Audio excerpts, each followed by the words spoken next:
2 characters.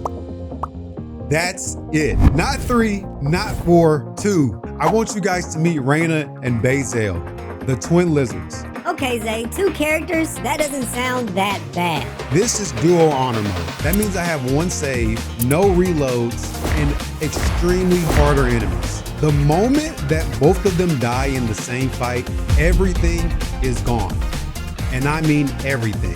To give you context of how crucial this is, I spent 96 hours on my previous run. 96 hours through every boss, every close call, through every single hour. And that entire run is gone. A run you guys will never see. But surely this time I'll have a strategy. And I can reassure you, I have a strategy. No barrelmancy, no glitch exploits, and no cheesing my way through anything.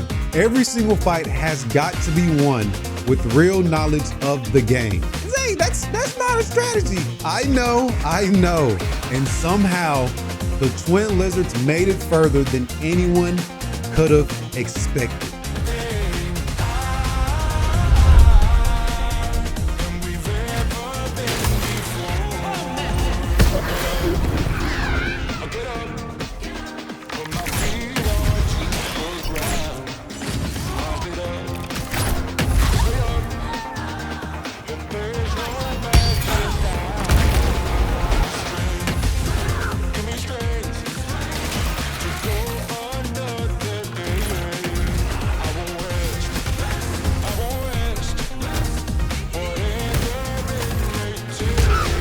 Bang!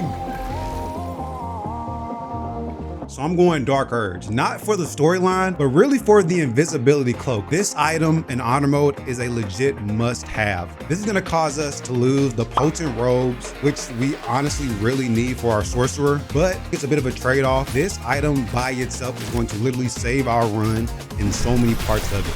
Raina, our main character, is gonna be a Githyanki, one of the few races that gives medium armor proficiency. Because we're not going with potent robes, it's better for us to go for that medium armor proficiency. Raina is also going to be a sorcerer that gives us strong magical damage and great crowd control, but that comes with a trade-off. Early game, Raina is going to be completely useless, but we have the long rest economy to abuse, so let's abuse it. With that being said, since we're min-maxing from the jump, we're gonna go Draconic Bloodline. See, I know what you're thinking. Draconic Bloodline, but you're gonna wear armor. We're not gonna have the appropriate medium armor from the get-go. So at the beginning, Draconic Bloodline is honestly gonna make the most sense. Raina is a work in progress. These builds have layers, and if we really wanna make it till the end, we'll need to display crazy game knowledge. And now meet Lae'zel. Damn, Raina is up. But Lae'zel is going to be our partner for this entire run. So that means we got 2 Githyanki lizards rubbing their butts together. I mean, what else do the twin lizards need, baby? We're leaving Shadowheart behind. We don't want to have more than 2 people in the party. Trying to make sure that we save as many people as possible still stands. Oh, but I definitely should have killed her. Lotus, you asked for this.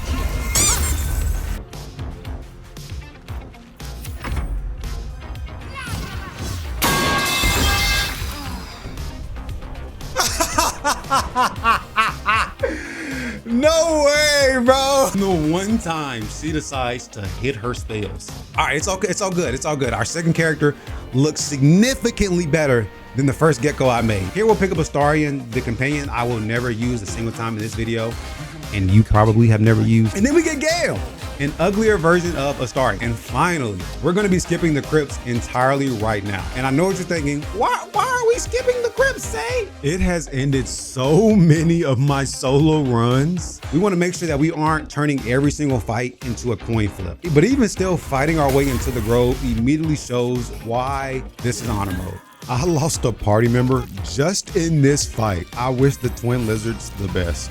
We go through the grove, do all the talking, which consists of grabbing Will, another companion that genuinely believe not a single person that watches this video has ever used. We'll grab Volo's blessed ring and talk to Alfira. Snatch Nettie's space gummy like it's really ours. And then we free Saza. The plan is really to surprise every enemy in the cave, and we'll use her as a way into getting into the Goblin Camp without having to do a dice roll. They weren't surprised at all. Abort. The plan is going wrong. Abort. The crypts can't be avoided anymore. Welcome to the tomb. After grabbing a few gear spikes, we need withers. There's no way to change our classes, so this is a risk that we're taking. We use every advantage possible to steamroll these early enemies. Once again, we want to prevent every fight from feeling like a coin flip. And then we hit the one room that ended more runs than anything else in Act 1. So in order to make this also not a coin flip, I had to develop a strategy. And that strategy is going to be using the door to our advantage. Whenever you close the door in this fight, you don't have enough brain cells to realize, hey, if I pull the lever on the other side, this door is gonna open. Every time you flip the lever, you actually use one of your actions, which kind of leaves us at a position where we only have one character to work with. Alcid runs inside, and I make sure to close the door. He absolutely slams and nukes Lae'zel. My goal here is to keep distance, never mind. Now, if we can just kill him this turn, never mind. If he critical hits me, bro, I die. Oh my gosh. Now that he's dead, we're gonna make sure that we put Mage Hand on this door so that we're not consuming our actual actions.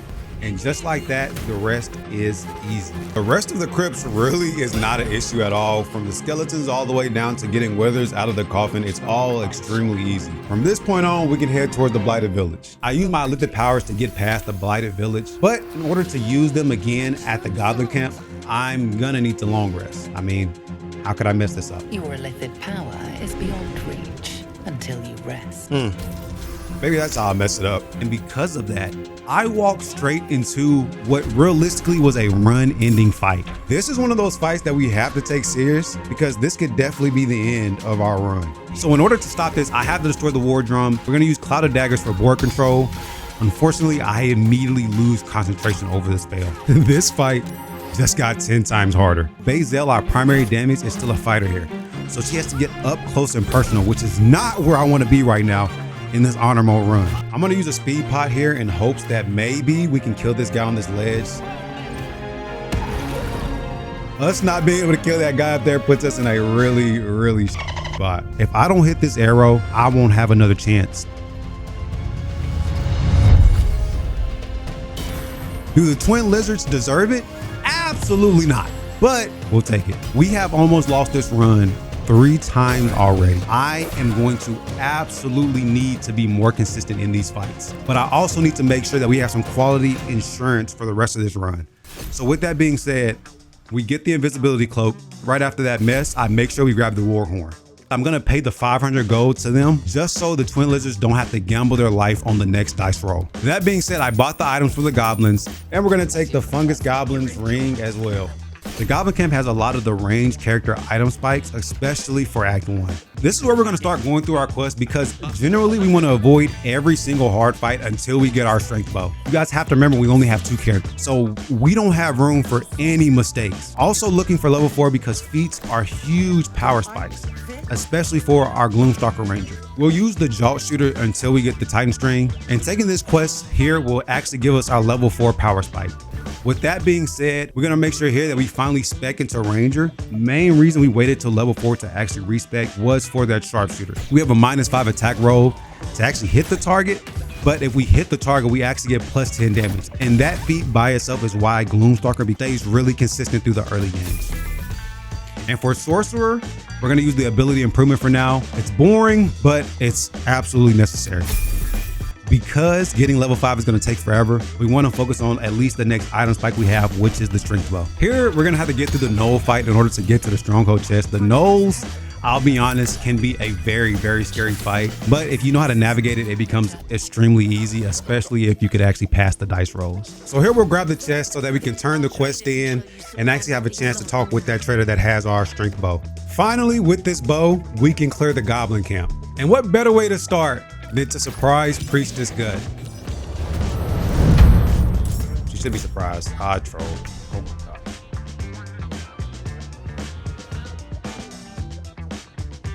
But I still didn't surprise Priestess Gut. And it happens. Oh. No!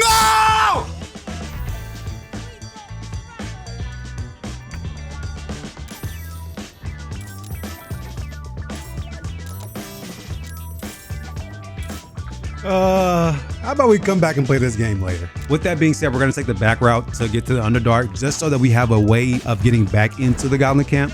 that doesn't consist of us going straight through the door. Which kind of messes up the entire strategy of that whole thing. Finally, we're gonna be taking these space gummies. Hey bro, when I first started this run,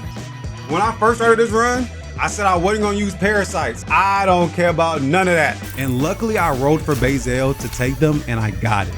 If I would have missed that roll, I promise you this entire run gets more complicated. And since we're not level appropriate, going through the Underdark is gonna be our best option. That's gonna mean more min-maxing. And I gotta figure out a whole different game plan for it, bro. Outside should be, I need housing, bro. Yeah. Since from this point on, we're gonna have to pretty much min-max. We're gonna grab this stat stick only for the buff. And here we'll grab a few little trinkets that'll give us a very small spike in power. Then I proceed to sell my soul for a 2 acid damage ring. Since we've gathered pretty much everything we need from the Underdark, time for us to go take on one of the fights that truly ends even a lot of 4-player runs, the Harpies. And the Harpies is gonna require a bit more strategy. In order to beat the Harpies as a 2-man, I'm gonna have to enter my Ranger into the fight without being sucked into the lore. So that means for the time being, I'm gonna leave Lae'zel outside of the fight. And before we actually begin the Harpy fight, I'm gonna make sure that I lay down this cloud of daggers right where this Harpy is gonna spawn at. So when I begin the combat by talking to the baby tiefling, I'll actually be able to attack without necessarily spinning in action. Here, just watch it in action.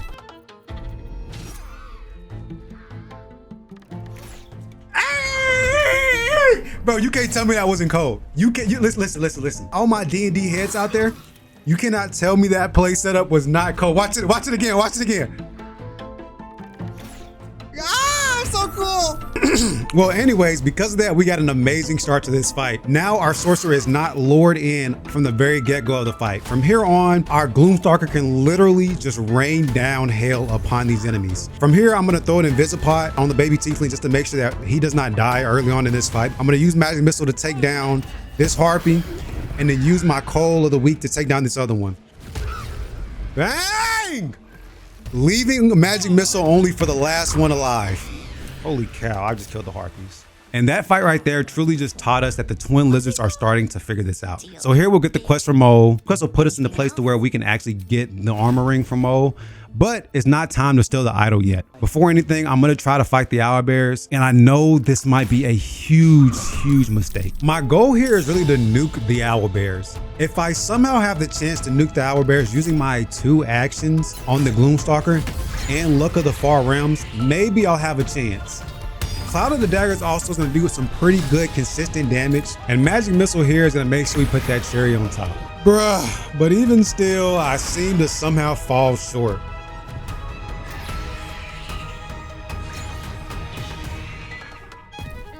And I'm gonna be honest with you guys, I think this is the first time I realized that legendary actions will probably be the death of us. I almost lost my run to the owlbear, and I'm genuinely deciding whether or not Baromancy is the rest of this run or not. So when we came back later, the owlbear mate was dead. Our next power spike is gonna be level 5. So let's farm some XP, baby.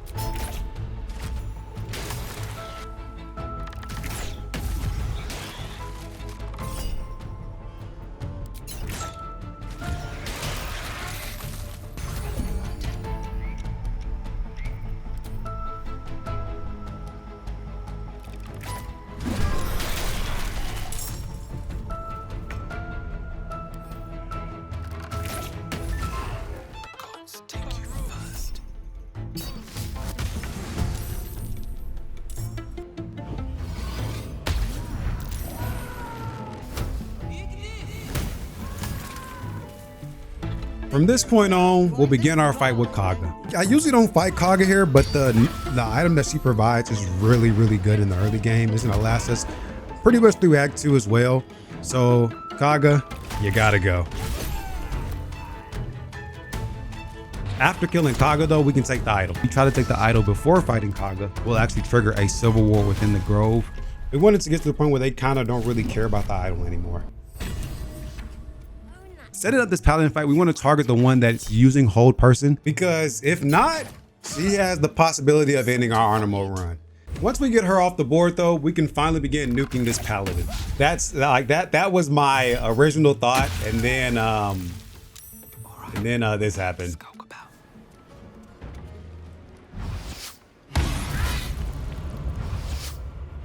And Lae'zel gets absolutely nuked by the paladin. Okay, let me go get Lae'zel. None of that matters though, because the real fight starts now. If you guys didn't notice, the last time I began this fight, I ended up missing the very first attack I had against him. We actually hit our first shot with Luck of the Far Realms and our Dread Ambusher.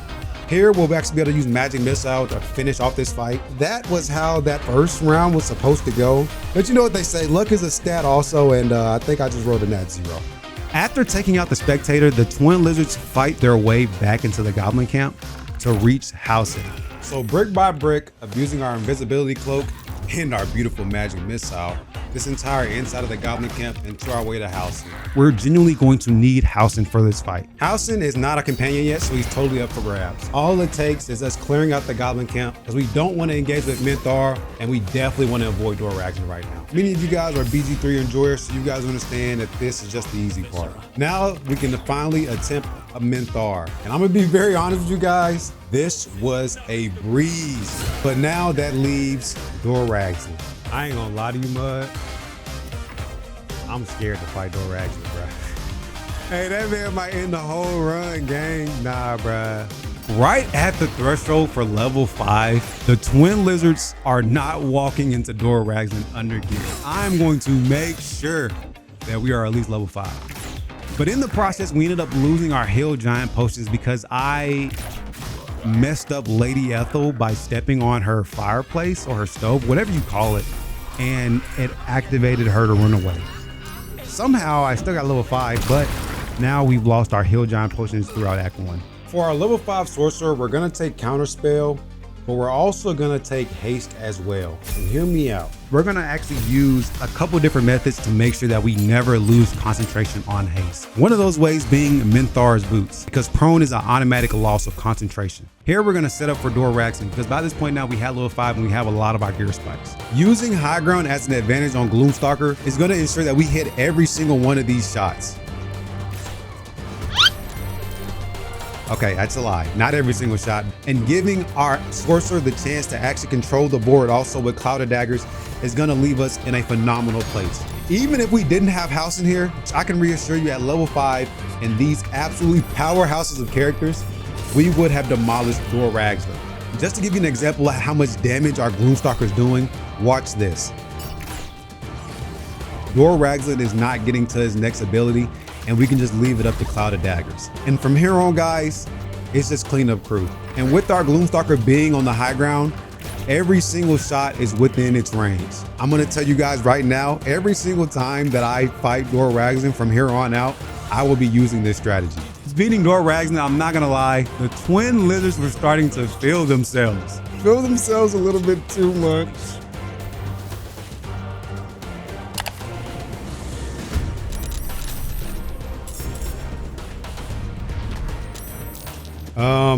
Definitely not my smartest decision, but we gotta roll with the punches.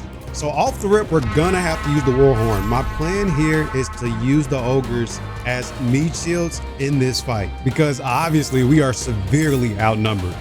Where are the ogres? Where are the ogres? Where are the ogres?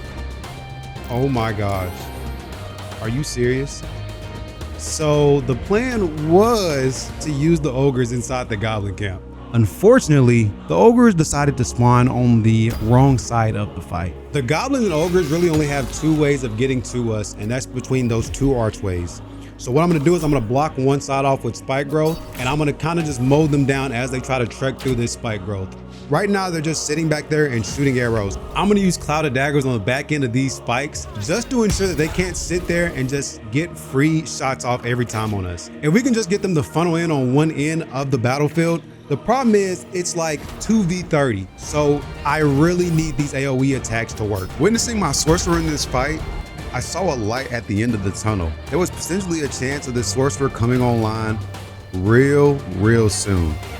maybe before the end of this episode. At this moment right now, she was in danger from the goblins, so I had to make sure I got her out of there immediately. Now their Goblin Camp only has two choices. Either they run through our spike growth, or they take the mile-long trek to go around the other end, and we just whittle them down from there. Honestly, in a fight that's a 2v50, I am in the perfect predicament right now. Also, note to self, don't stand up here because they can shove you. And I'm gonna be honest, in a 2v50, I expected that fight to go a lot worse.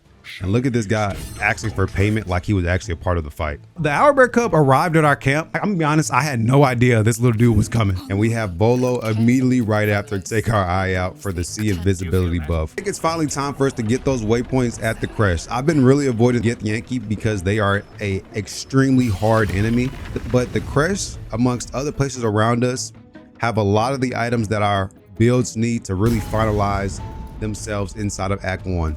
Before we go any further in this act, there are a few items that I need to grab that I have just been putting off for no reason at all. Items that absolutely make our builds just soar in absolute power, and what I've been causing our sorcerer to lack. One main weapon that we need for our ice sorcerer is the Morning Frost. And I'm gonna be honest, I was putting it off and I have no reason why. This staff is a must, and I mean a must for our ice sorcerer. This is gonna be our ice sorcerer's main weapon, and God, I don't know what I was thinking, because with it, she absolutely demolishes. But there are still a few other things that we need to grab to make this build complete. So we head to Lady Esther to grab the Winter's Clutches and the Periapta Wound Closure.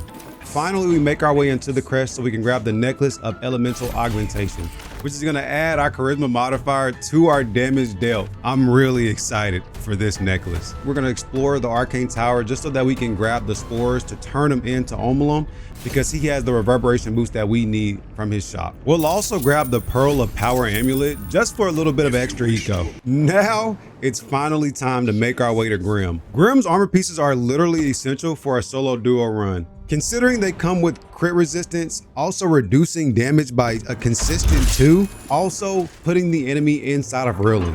This armor is literally a no-brainer, and we need it for our medium armor sorcerer. Maybe one day I'll find a method that's on par with Grim to where I can actually fight him on a level playing field. But right now, we're definitely gonna have to use the minor illusion method.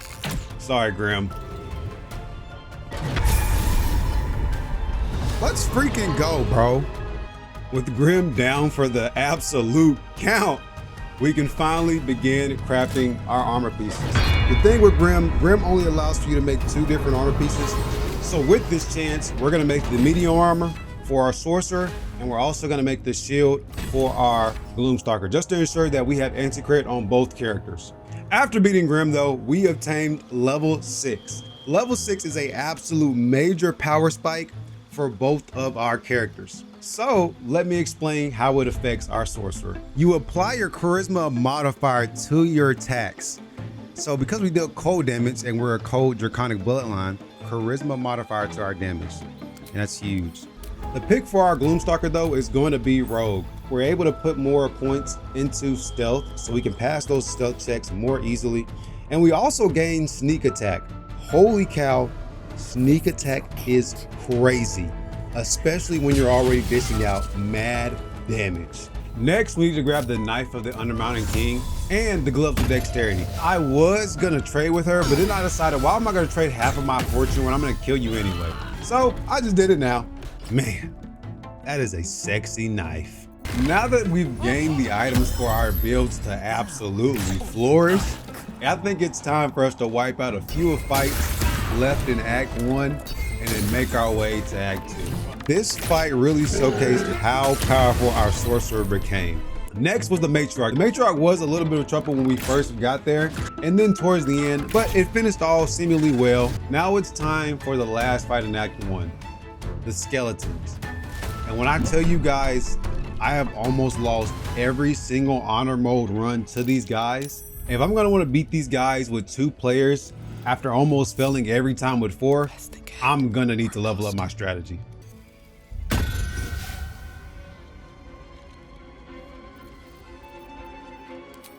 Bang, perfect, perfect, perfect, perfect. A sneak attack just so we can surprise them. surprise thing. Huge. I don't have my attack. I'm pretty sure, I might be wrong, but I'm pretty sure they can paralyze us.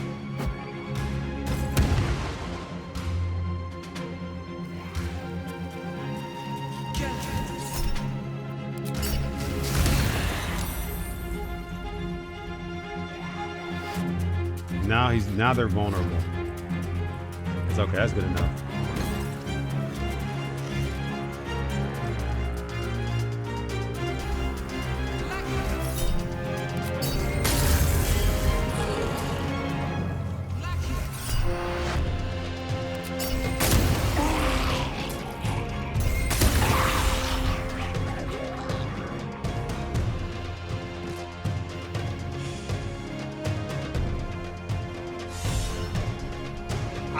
I think our Ice Sorcerer just came online.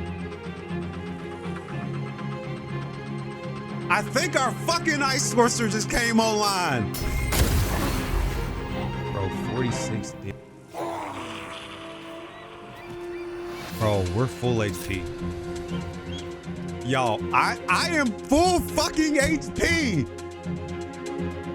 I have never done this fight and been full HP. Do you guys understand how crazy that is? To walk into this fight and leave full freaking HP? It's not even my final form, dude. Like, there's no risk. Like, if I don't lose my priority damage, my getaway, by hasting Lae'zel and her getting hit, I can just haste my sorcerer and dog them out. And I can, dude. I literally can. And then I had the bloodlust too. Like, keep in mind, so this is the synergy with it, bro. I ended up with 3 actions and 6 attacks. Do you guys understand that? But by the end there, you saw Reyna actually started to do something, but that's not even close to where it ends for her. Because in Act 2, she gets to Lae'zel's level, maybe even past it. So if you want to see how far Reyna actually goes, subscribing helps a lot. And if your goal is for me to make more along the way, please consider becoming a member. I'm not sure if Lae'zel's ready to share the spotlight just yet, but we'll find out together. And while you're here, go check out another one of my challenge videos.